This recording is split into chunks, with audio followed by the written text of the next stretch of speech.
Hello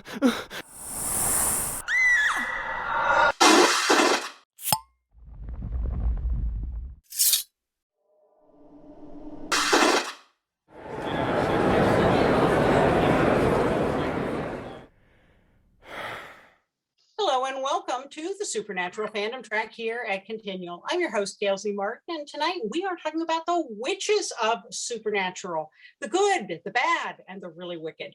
So before we launch into that, let's let our wonderful panelists introduce themselves, starting with Carole.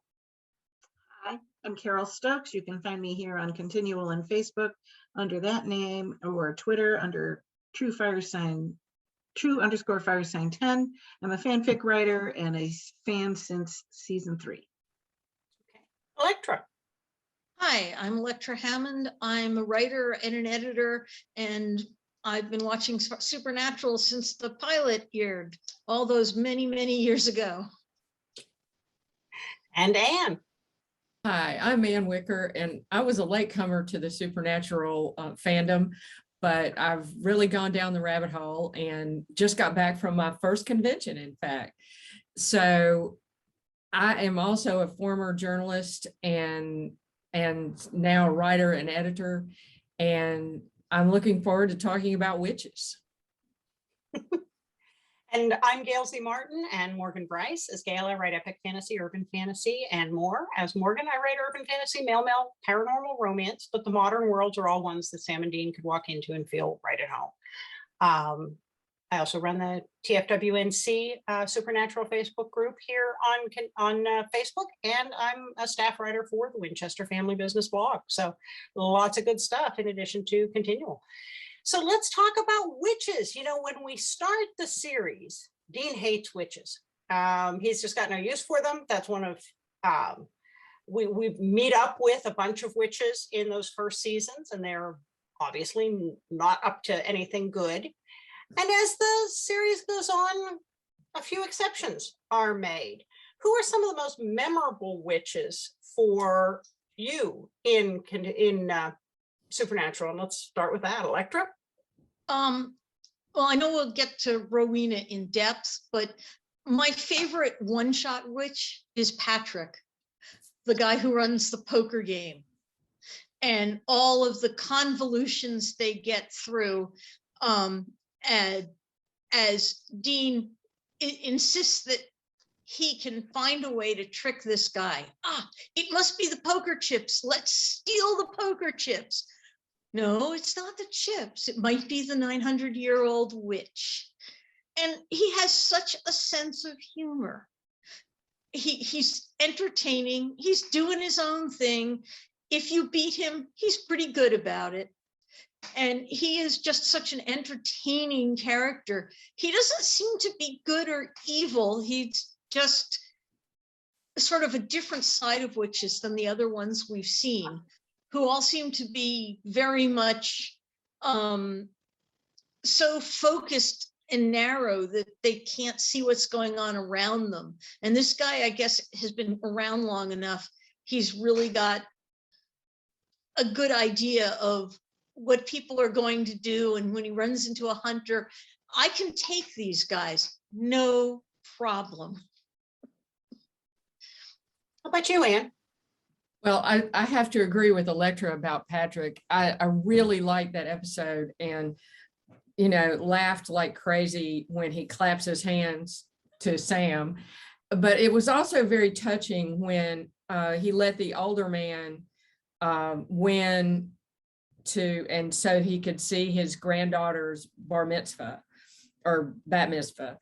And so you're right. He had this sort of not good, not evil sort of persona. And obviously this really nice woman had fallen in love with him. But she couldn't take the lifestyle after a certain point. I really enjoyed the episode with Don and Maggie Stark, played by Charisma Carpenter and James Marsters from Buffy. And I just thought that they were great. They had great chemistry. and the whole plot about him cheating, and that they've gone through, and they obviously had gone through this scenario many times over the course of however old they were. And Sam's idea to get them talking was really great. But they certainly did some damage on the way. But then he kind of redeemed himself and came in at the last minute and saved Sam and Dean from the Leviathan guy. So there was good and bad there as well. But I really enjoyed those two. I love the stereotype of the cute assistant who would pick up his dry cleaning and baked him cupcakes and everything, but wasn't having an affair with him. She was just that nice. Yeah. I mean, it was suspicious as heck, but no, she was just his secretary. She just was so nice. Yeah. How about you, Carole? Well, those are certainly among my favorites too. I mean, Patrick, he's like chaotic neutral, he doesn't weigh it either way. He just waits to see how it plays out, and of course, then the Starks are just hugely entertaining and everything. And I think the big difference with those three characters are they're presented as a fairly well-rounded character in their own way. So many of the witches that we see are very single-threaded. Like they have this one thing they want and they're just going towards it. And I guess that makes sense with being, Monster of the Week type episodes. But it made those three in particular, I think, stand out and be very refreshing. But I did I thought the Plum sisters were very amusing, with their little love spells and just the way they were getting everybody to do everything they wanted and then bashing their heads. And I was just rewatching Lily Sunder, which is interesting because I didn't even think of her being a witch at first, but she was using Enochian magic, where she wasn't using the traditional, hex bags and spells and all that stuff. She would learn angel magic and was using it at a terrible, terrible cost to herself. And so she was a very interesting character, I thought, because she didn't care what she was doing to herself. She just wanted to, even the score. So she was still in a way single-threaded, but in the end, because we got to see her for 2 episodes, she was able to embrace a wider view of things and move past her own personal goal. And I think that's partly what helped then make her very interesting in the end compared to some of the more by the book witches.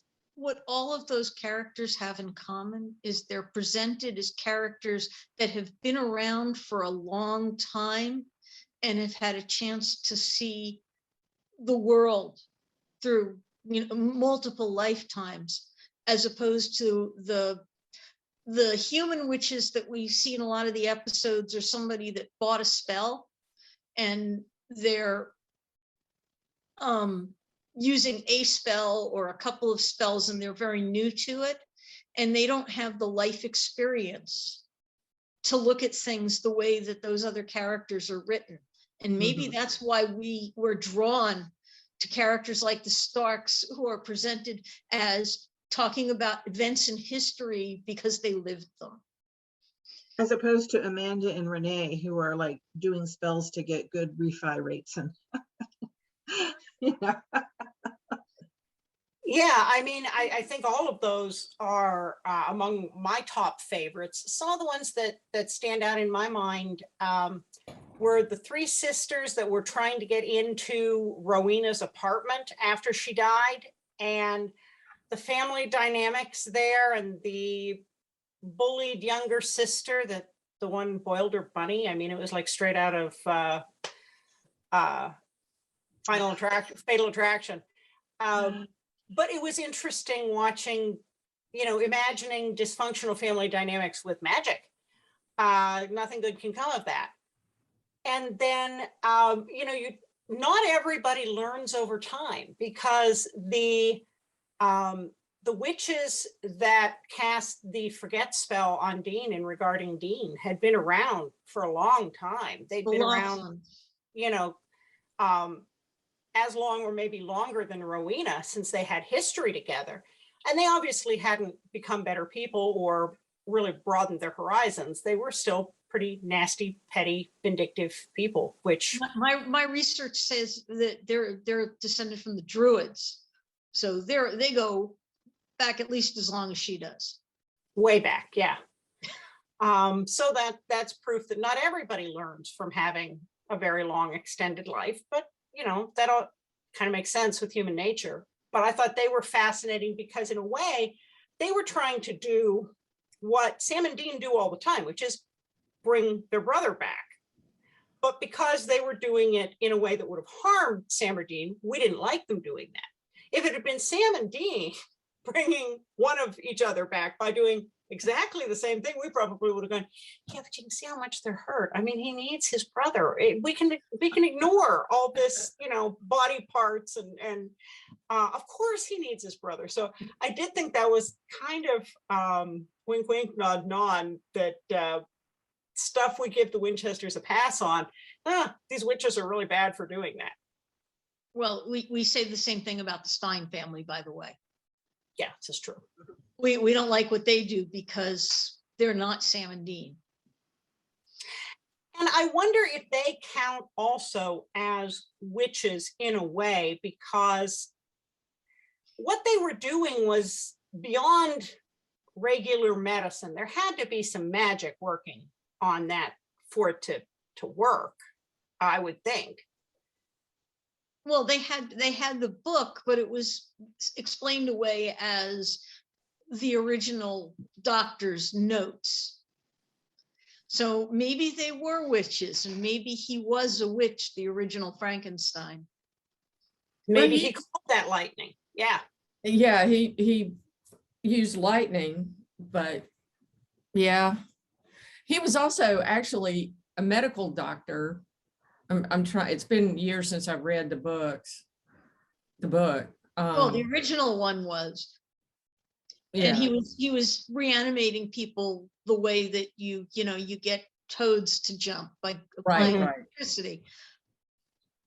But maybe there was magic involved in the supernatural version, because they were certainly screwing around in ways that we don't think is possible in our world, especially without like a level 3 trauma center. And they just had a gurney in the basement.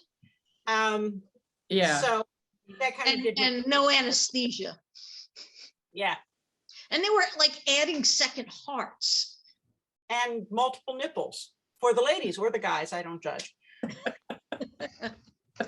Makes you wonder what else the guys had extras of. That's right. Okay, I'm not going there. Just not. So what other witches? One of the ones that comes to mind are, and this is another Monster of the Week one, where it's a neighborhood coven and everybody thinks they're having a book club and they're actually hexing their neighbors. And it's venal and petty, and you can kind of think you'd know some people. Except they were selling their souls to the devil and didn't realize. Right. Well, to a devil. Yeah. And that's why they were like demon. That was one of the ones where Dean was running around saying, "Oh God, witches and bodily fluids, I hate them." Skeevy. They were skeevy. Yeah. But also the same thing with the witches in It's the Great Pumpkin, Sam Winchester, where he was like, "Oh, skeevy stuff," as they're trying. They have to use all sorts of nasty stuff. Well, speaking of nasty stuff, it was also the episode, I've got the number, it's season 10, episode 12 with Katja. I guess I'm saying that right, where, she makes Dean and she makes the kids, Dean into a kid. And it's the Hansel and Gretel story, basically. And which I love that episode because the kid that played Dean was fabulous. Really was. And the whole idea of her coming over and saying, well, they were picking people who nobody would miss, but that she was also making them into children because they taste better. That was pretty gross. But anyway, that was an interesting episode, and interesting that you know, they went ahead and burned classic witch disposal. They burned her.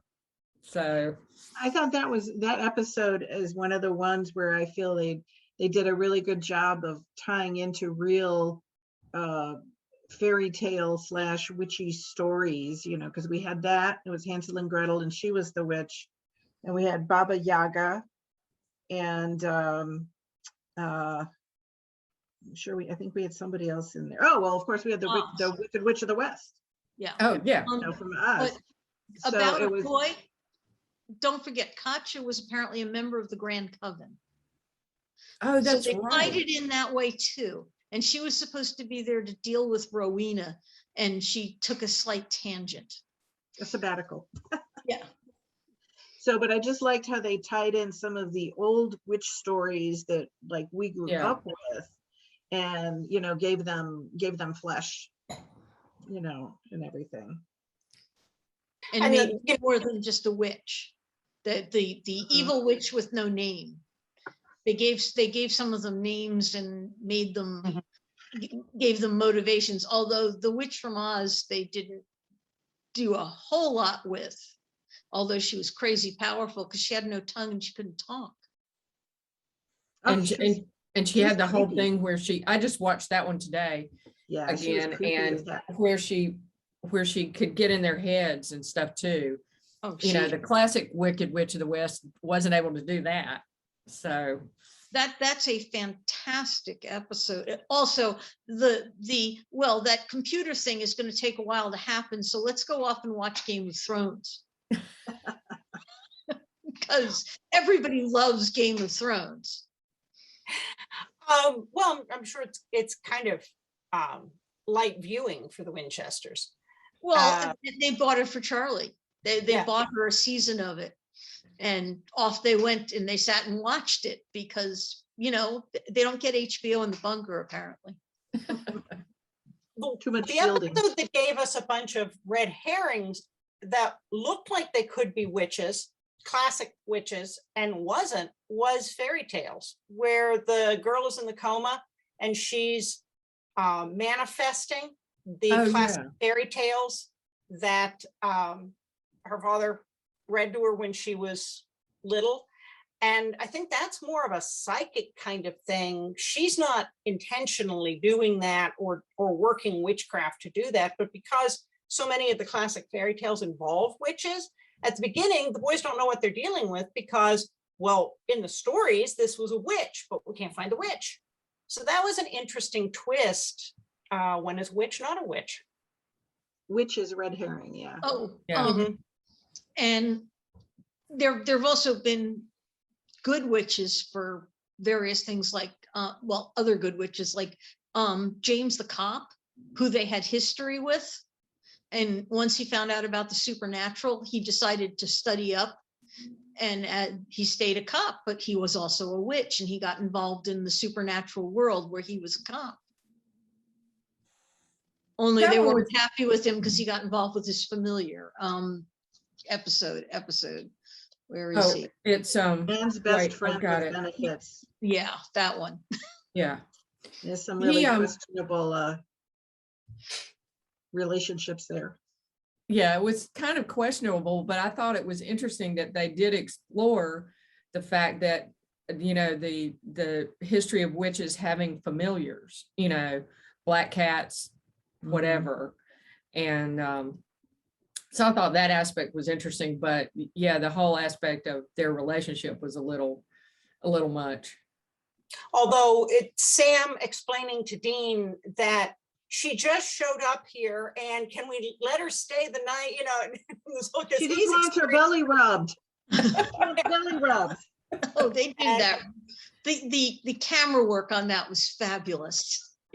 Yeah. And then Dean's face when, yeah. Okay, and I think that's the first episode where they have the witch killing bullets, where they build the witch killing spell and put it into bullets. Because when they had less powerful witches that were humans working a spell, they were able to kill them. But as the witches got more powerful, as the seasons wore on, they needed to start using more powerful stuff. And effectively, they started doing spells.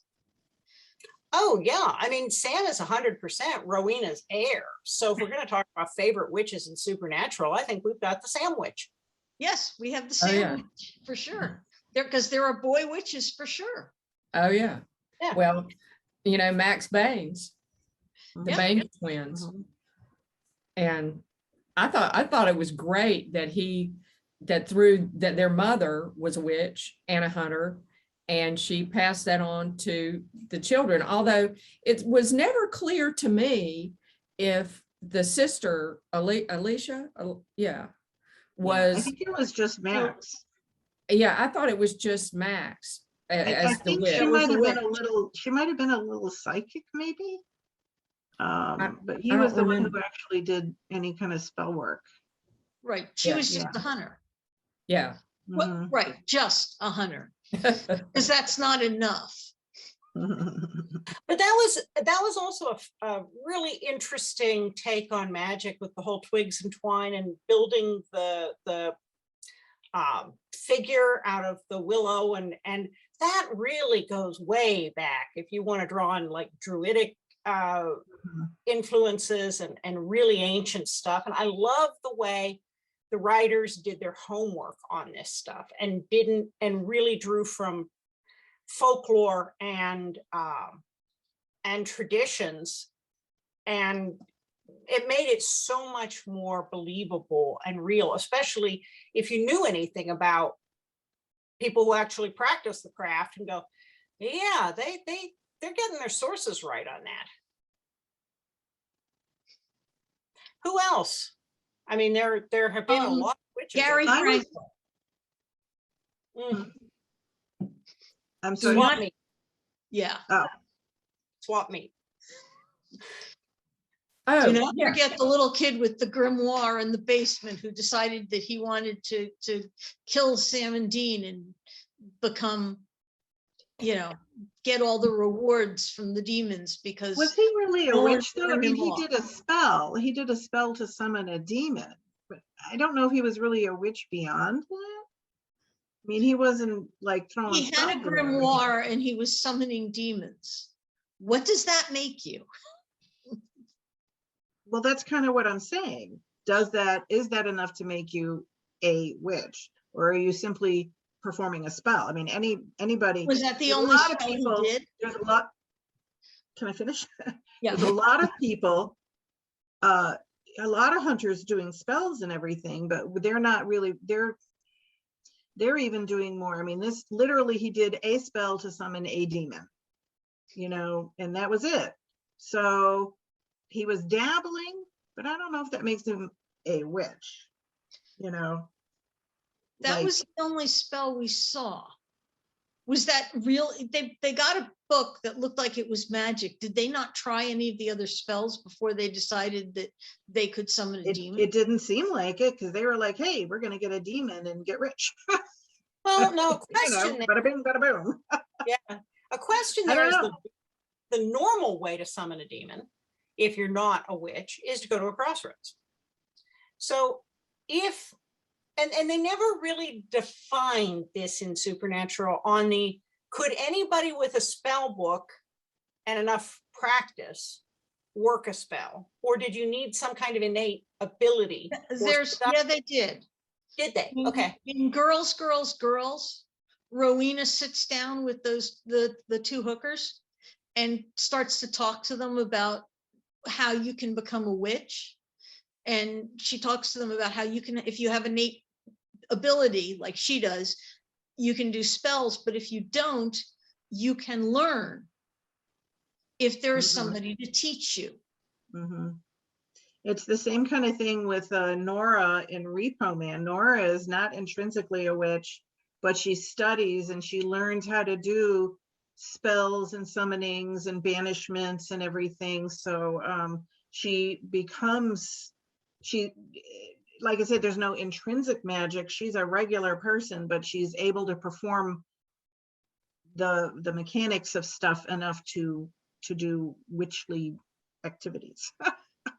There's Yeah. there's an implication that natural witches are stronger than people that, like Nora, who pick it up Mhm. and study.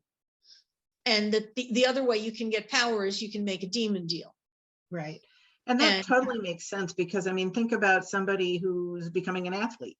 You have your people who are intrinsically athletic, and if they do X amount of training, they're going to be super fast at, track or whatever. And then you have people who don't have that intrinsic, but can still train to get up to that, but it's going to take a lot more work, and they may not achieve the same, and so I feel like that's the same thing with the witches. If you have the ability, you're already up here, and then you can work at it, but are you always ever going to be quite as strong as the ones who already have it, like in their veins or their bloodline, or, You got to field a whole baseball team, and your school is not going to have 20 people who are gifted at playing baseball, but you might have a couple, and everybody else is just going to have to go out there and work harder and practice more.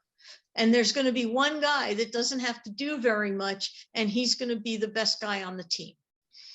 It always works out that way. Yeah. And we haven't heard from you in a little bit. Anybody else to throw into the ring? I was just looking at my list here. I'd like to go back for a minute to the Wicked Witch of the West, and then the follow-up episode that actually had the Wizard of Oz in it. And I thought that was interesting, and that Charlie had the spell cast on her to divide her into good and bad Charlie. And so that was really interesting to see a different aspect of that legend, played out in the good versus the classic good versus evil kind of thing. And so I really enjoyed the follow-up almost as much as I did the first one with Dorothy and the Wicked Witch of the West and that sort of thing. And that Oz magic was different, and they couldn't kill him they couldn't kill the Wicked Witch unless they had something with Oz magic, like the poppies or the shoes. I thought that was a great twist, rather than melting her, and then when they had to kill the wizard, the guy had to kill himself in order to kill the bad part. So that was an interesting aspect of that, I thought. And there was one that somebody mentioned, and now I've lost it, that I thought was really, I was interested in this, and I always say this wrong, and I know that there's different ways to say it, but the one where they were, I guess it was, I don't know which episode it was, but the one where they get the Samhain, and I always thought that was a Celtic festival, but I did some looking up, and it's believed by some that he was the Celtic god of the dead, and that's who in the episode they were trying to bring forth into the world. But most people think that's an error, that he was invented by the conservative, that the Celtic god of the dead was invented by 18th century conservative Christians for whatever reason. And it was perpetuated by the conservative Christians who opposed the Druids and the Wiccans. And so, but I had always known about it as a festival, around Halloween. So I thought that was interesting that the writers did enough research to dig deeper into that legend and find out about the Celtic god of the dead. A pity they didn't pronounce his name correctly. Yeah. Because it's Samhain, not Samhain. Yeah. I knew it wasn't Sam Hain too. Now, two of the most influential witches on the whole show come down to Ruby and Rowena. What do we have to say? Because we find out that Ruby, when she was human, was a witch. They never really do anything with that, though. They tell us that, but because everything is all demony with her, I think really the only thing I can remember being witchy with her is she did use hex bags, and she taught them how to use hex bags to help conceal themselves from the angels. But it seemed like, having become a demon, she had kind of moved past all of the witchy stuff. Well, she's been a demon for quite a while. Yeah, you know, and I think at that point, demon supersedes witch. So I think I'm she going to kind go of with had greater Carole on that. powers already now, so you know. wasn't Can really- I bring up one more witch before we forget? Yeah, sure. Henry Winchester walked down the hall and very casually threw together the ingredients to do a time travel spell. I'm going to suggest that perhaps he'd done other spells before. The whole Men of Maybe Letters. he was pretty adept. It seems the Men of Letters had more skills than we gave them credit for. And that kind of comes around to Sam becoming a practical witch, if not a legacy witch, which could have been true of the Men of I Letters. wonder if there was some natural ability there, and that was why Rowena wanted him to be her successor. Because he turned out to be quite a powerful witch. Yeah. Now, we have seen Dean and Bobby work some spells as well, but Sam seemed to have the real talent and inclination for it. As long as they remember to chill their chicken legs.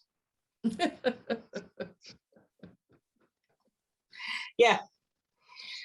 So, Rowena. Everybody's favorite. Sorry, Yeah. my favorite. Absolutely. I love her. Love Rowena.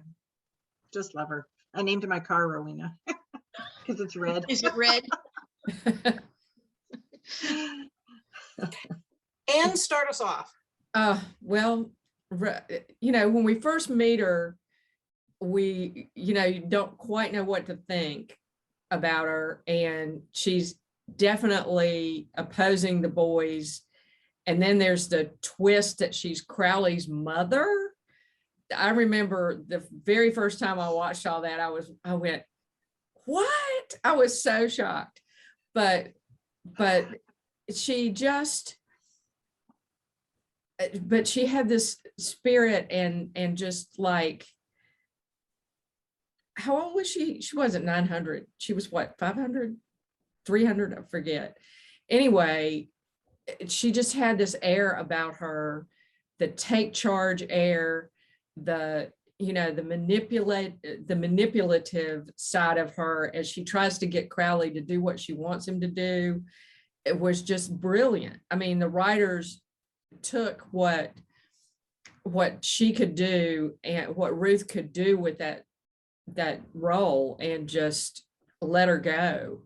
And I just really, I had to admire those early episodes so much because, you liked her so much in spite of herself, in spite of what she was doing to the boys and to Crowley even.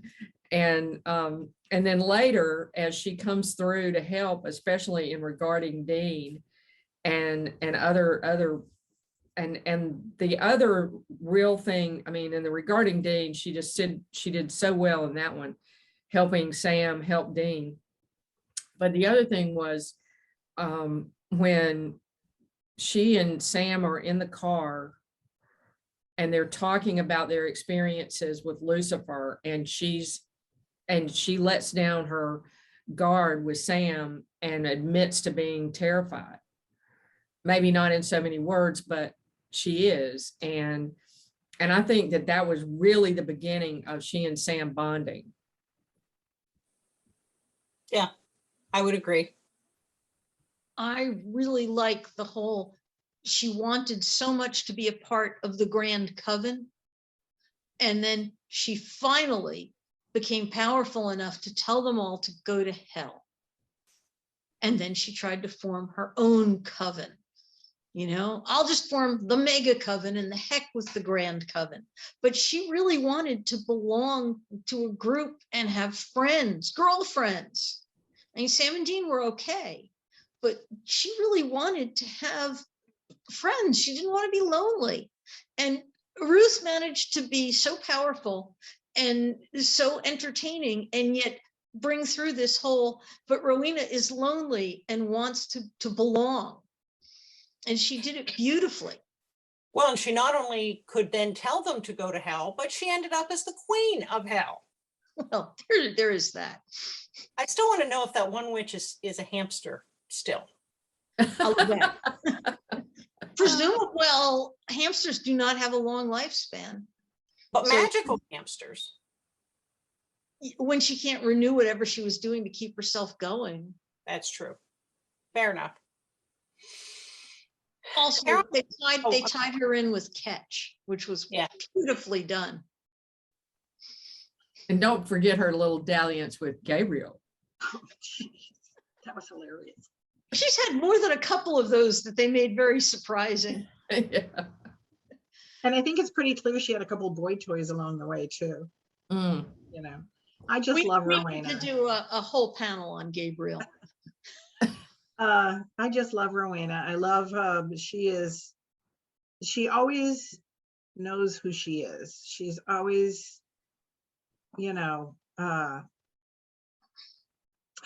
unafraid to be herself. And I loved how they even styled her, that she always had those long gowns of, velvet or lace or sequins or whatever. She was always very glamorous in her hair and everything. I loved in regarding Dean when Dean's like, your hair is so bouncy. But her whole shifting of, she was completely in everything just for herself, to that slow integration into becoming an ally of the Winchesters, was just handled so well, because it was a slow process, so we could believe it. It wasn't like, she was and then she wasn't, or she wasn't and then she was. It was like every interaction they had was a step down that path. So by the time we get to the rupture, Sam and Dean are devastated to lose her. They're just crushed. It's as bad as anybody they've lost along the way. Whereas, and you think back to the early days, they would have been like, oh, thank goodness she was a pain in the butt. Well, so they just, the people writing the Rowena episodes apparently had seen the show. yes. So it was a really nice development of her character. We were constantly finding out new things about her, seeing new emotions in her. Even though she presented this very brassy, brazen front, yes, she had her tender, chewy insides, and what we got to see all of that, and and she's a crackerjack witch. I thought one of the other things that was very interesting from her character development is, in the beginning, she relied much more on that manipulation, which is classically what somebody who doesn't have any real world power has to rely on. Because if you don't have actual political power to make people do what you want, then you have to get them to want what you want. But as time went on, while she was always clever, she came into enough power of her own that she didn't have to be the Medici mother, the pardon me, the kind of medieval mother behind the throne, trying to flatter and manipulate. She could just come straight out and say what she wanted. And I thought that was an interesting progression of her kind of coming into the modern world and mindset. Well, I think some of that is because of her dealing with Sam and Dean. They were like, they're WYSIWYG. What you see is what you get. It wasn't like having to deal with demons and Crowley and who knows whatever untold countless, probably male witches and stuff that, either I know, I can totally see she's petite and everything, and I'm sure they just downplayed her like, oh, and then having to fight against the Grand Coven. And so she found herself in a place where she was respected and listened to. And I think that gave her that freedom to grow into that then, because she didn't have to resort to that coercion and, kind of string pulling that she had spent so much time doing. They really needed her skill set bad. Oh, she was a huge asset. Huge. Yeah. Huge. Well, and at some point along the way, they discovered that Sam was the one who was going to kill her. Mm-hmm. And they all bonded, and it was, but I'm not going to kill you. And then they moved on from there. Mm-hmm. Until Well, they at were- one point, she was going to kill Sam because he was supposed to be the going one to kill her, right. And really, he didn't. His hand was on the knife, but I watched that scene today, and she puts her hand on his hand. He cannot bring himself to plunge it into her, and she puts her hand on his hand and does it. So his hand's driving the knife, but she's the impetus behind that. Yeah, He but just couldn't do it. she makes out okay after that. Oh yeah, absolutely. The But I mean, in that surprise- particular key moment, he just, after everything they had done, he couldn't bring himself to do it. Yeah. The surprise on their faces when they go down to hell and she's in charge and has turned it into a cocktail party is just so beautiful. And they restyled her. So she gone are the elegant long gowns and the tumbling ringlets, and she has like this very modern updo and a little pantsuit going on and stuff. So Yeah, well, it's she's clear now this was a woman. new and improved Rowena. Yeah, she's a businesswoman now. She's running Hell Inc. Well, she doesn't have to charm anybody into doing what she wants anymore. She can just insist on it.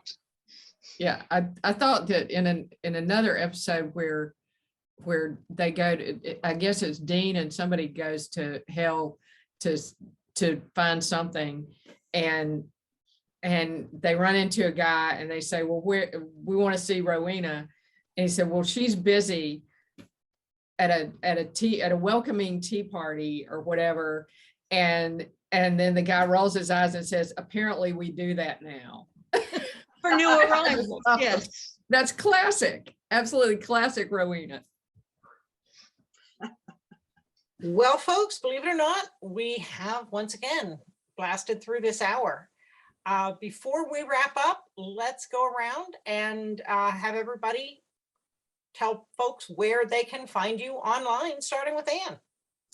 You can find me on Facebook under my name, Ann Wicker, or on Twitter or Instagram, also under Ann Wicker, if you just search my name. And I'm also on Continual, a lot of panels, and in the Facebook group for Supernatural. And I can never remember, I'm like, I can't ever remember all the initials, but I'm there. So look me up. Elektra. Everything you want to know about me is up at untilmidnight.com. Nice and easy. Carole. I'm here on Facebook in the TFWNC group and on Continual under the name Carole Stokes. I'm on Twitter as true_firesign10. I'm also on WordPress, and my fic is on AO3 under firesign10. And I'm pretty easy to find at gailzmartin.com, morganbryce.com, the Supernatural TFWNC group here on Facebook, but mostly in Continual. So thank you all for being wonderful panelists and for an amazing discussion. And thanks to all of you for watching and listening. There'll be more Supernatural coming up soon on Continual. So we'll see you online.